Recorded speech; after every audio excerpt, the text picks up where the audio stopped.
అందరికీ నమస్కారం. Welcome to Suman TV. ఇవాళ మన గెస్ట్ మాధవి రెడ్డి గారు, సర్టిఫైడ్ ఫైనాన్షియల్ ప్లానర్. నమస్కారం అండి. నమస్తే అండి. ఎలా ఉన్నారు? Yeah fine, thank you. నైసా. ఎలా ఉంది మొత్తం ఫైనాన్స్ అంతా? Yeah doing good. అందరే ఇప్పుడే కొంచెం ఆఫ్టర్ కోవిడ్ తర్వాత now businesses are getting into streamline and IPOs are coming, so lot of things are happening in finance.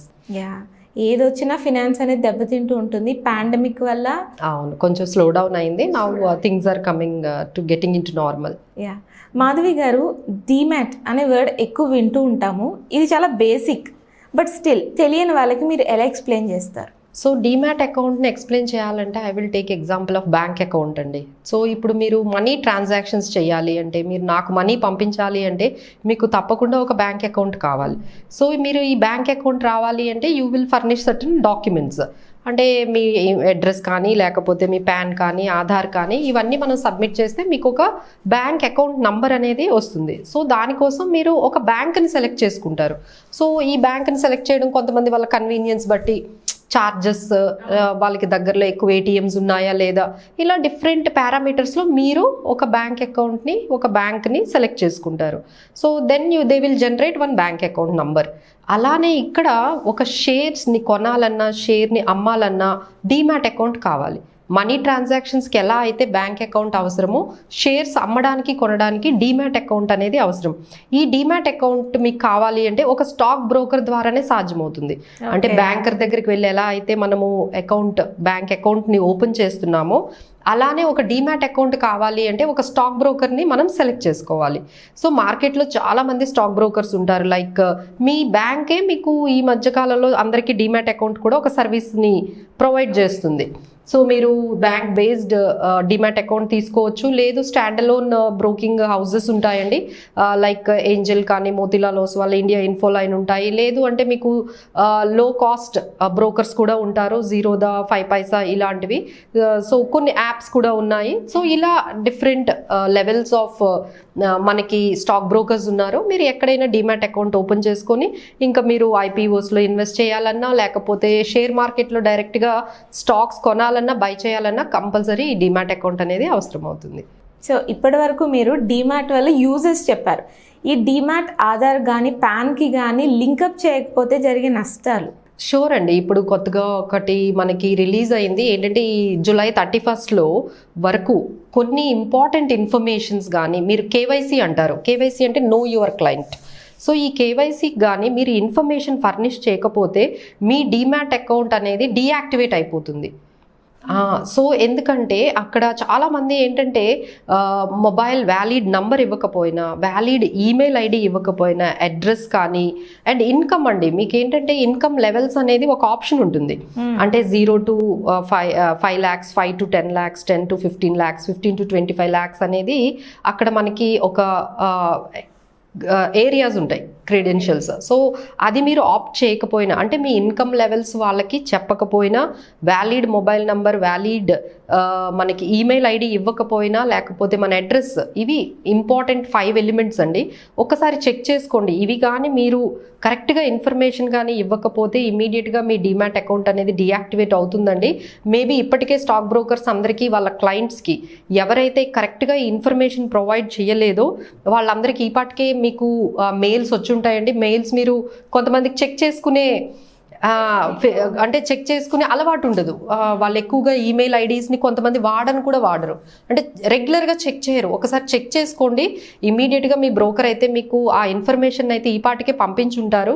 మీది ఏదైనా ఇన్వాలిడ్ ఇన్ఫర్మేషన్ కానీ, ఇన్కంప్లీట్ ఇన్ఫర్మేషన్ ఉంటే మీరు తొందరగా మీరు మీ బ్రోకర్కి కానీ మీరు ఫర్నిష్ చేసినట్లయితే డెఫినెట్గా మీరు ఈ deactivation of your demat account నుంచి మీరు సేవ్ చేయబడతారు. సో దట్ మీరు షేర్లు కొనాలన్నా, షేర్లు అమ్మాలన్నా సరే మీకు ఎటువంటి ఇబ్బంది లేకుండా ఉంటుంది.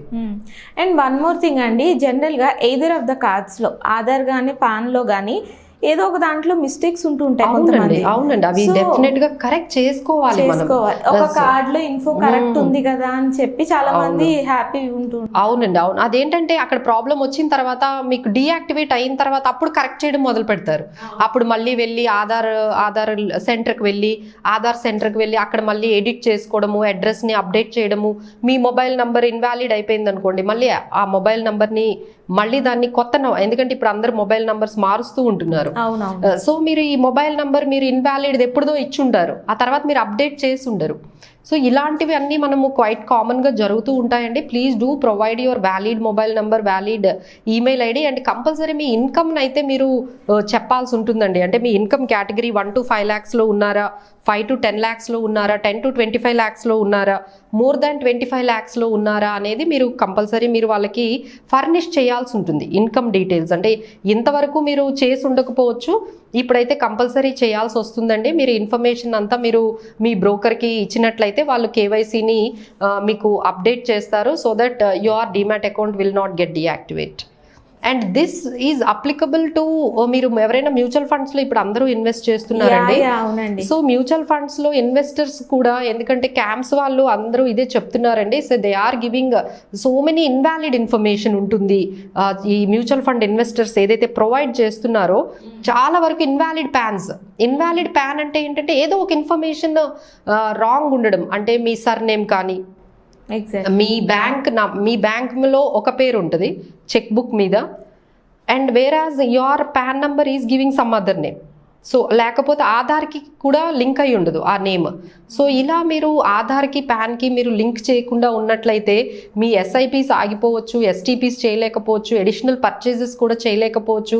మీకు ఎమర్జెన్సీ ఉంటే రిడమ్షన్ చేసుకోవడానికి కూడా మీకు ప్రాబ్లం వస్తుందండి. So please do look at yourself, your PAN has been link to Aadhaar, కరెక్ట్గా ఇన్ఫర్మేషన్ ఇచ్చారా లేదా అనేది, అప్డేట్ చేశారా లేదా అనేది ఒకసారి చెక్ చేసుకోండి. లేదు అంటే మీకు అవసరమైన టైంలో మనీ తీసుకోవాల్సిన టైంలో మీకు తెలిసిందనుకోండి, మళ్ళీ ఇది కరెక్ట్ చేసుకోవడానికి డెఫినెట్లీ టైం పడుతుంది. చాలా లాంగ్ ప్రొసీజర్. ఎందుకంటే మీరు అక్కడ ఆధార్నైనా చేంజ్ చేసుకోవాలి, లేదు అంటే అక్కడికి వెళ్ళి మీరు ఏఎంసీస్కి అప్డేట్ చేసుకోవాల్సి ఉంటుంది. So it will take lot of మీకు ట్రబుల్ ఉంటుందండి. సో ముందుగానే మీరు ఆలోచించి అవన్నీ పర్ఫెక్ట్గా ఉన్నాయో లేదో మీరు చెక్ చేసుకోండి. ఎందుకంటే ఇప్పుడు అన్నీ కూడా మన ఓన్గా చేసుకుంటున్నాం, అంటే చాలా మంది యాప్స్ ద్వారా చేసుకుంటున్నారు. సో యాప్స్ ద్వారా చేసుకుంటున్నప్పుడు there is no other person will help you. మన ఓన్గానే క్రియేట్ చేసుకుంటున్నాం కాబట్టి ఏదైనా మిస్టేక్స్ ఉంటే మీకు తెలియకపోవచ్చు అండి. So is there anything, please verify your accounts properly that has given correct PAN information కానీ కేవైసీ లింకింగ్ కానీ ఒక్కసారి చెక్ చేసుకోండి. సో ఏ ప్రాబ్లమ్స్ లేకుండా అన్ని ఫెసిలిటీస్ మనం పొందాలి అంటే కరెక్ట్ ఇన్ఫో ఇవ్వాలి. ఏ కార్డులో ఒక కార్డులో ఉంది కదా అని రిలాక్స్ అవ్వద్దు, కరెక్ట్ ఇన్ఫర్మేషన్ ఇవ్వాలి. అండ్ ఎఫ్డీస్కి వచ్చేసరికి ప్రతి 5 yearsకి రెన్యూవల్ అవుతాయండి రూల్స్? అంటే అండి ఇప్పుడు మనము ఒక ఎఫ్డి అంటే మనం ముందు రూల్స్ చూసుకుంటే ఎట్లా ఉంటుందంటే, మన ఎఫ్డిలో 3 yearsకి చేస్తాము, 5 yearsకి చేస్తాము. సో మీరు రెన్యూవల్ చెయ్యలేదు అనుకోండి, బై పర్సనల్ అంటే 3 years అయిపోయింది లేకపోతే 5 years అయిపోయింది, మెచ్యూరిటీ అయిపోయింది మీది, అంటే 5 lakhs ఉన్నది ఒక 5 lakh లేకపోతే 6 lakhs అయింది అనుకోండి. లెట్స్ సే ఎగ్జాంపుల్ 5 years తర్వాత 5 lakh అమౌంట్ అనేది 6 lakhs అయింది. మీరేమి దాన్ని మీరు రెన్యూవల్ చేయించలేదు, అమౌంట్ తీయలేదు, అలానే వదిలేశారు. ముందు రూల్స్ ప్రకారం ఏమయ్యేదంటే అది ఆటోమేటిక్గా రెన్యూ అయిపోయేది. మళ్ళీ ఇంకొక 5 yearsకి రెన్యూ అయిపోయేది. ఎందుకంటే మీరు ఇన్స్ట్రక్షన్స్ ఇవ్వకపోయినా బై డిఫాల్ట్ అనేది మళ్ళీ అదే ఎఫ్డి రెన్యూ జరిగేది, మళ్ళీ ఎఫ్డి రేట్స్కి జరిగేది. సో ఇప్పుడు ఆర్బీఐ గైడ్ లైన్స్ ఏం చేస్తుందంటే, మీరు కానీ పర్సనల్గా వెళ్ళి రెన్యూ చేయించకపోతే మీకు సేవింగ్స్ అకౌంట్ ఇంట్రెస్ట్ మాత్రమే వస్తుంది. ఎఫ్డి ఇంట్రెస్ట్ రేట్కి సేవింగ్స్ ఇంట్రెస్ట్ రేట్కి చాలా డిఫరెన్స్ ఉంటుంది, అది మీకు తెలుసు. ఎఫ్డి ఇంట్రెస్ట్ రేట్స్ ఆల్మోస్ట్ 8%, మీకు 7% ఉంటాయి. Savings rate maybe 2%, 3% depends upon ఉంటాయండి. సో ఈసారి మాత్రం మీరు ప్రతిసారి ఎప్పుడైతే రెన్యూవల్ చేయించాలి అంటే మెచ్యూరిటీ అయిపోయింది అంటే please go to the bank once.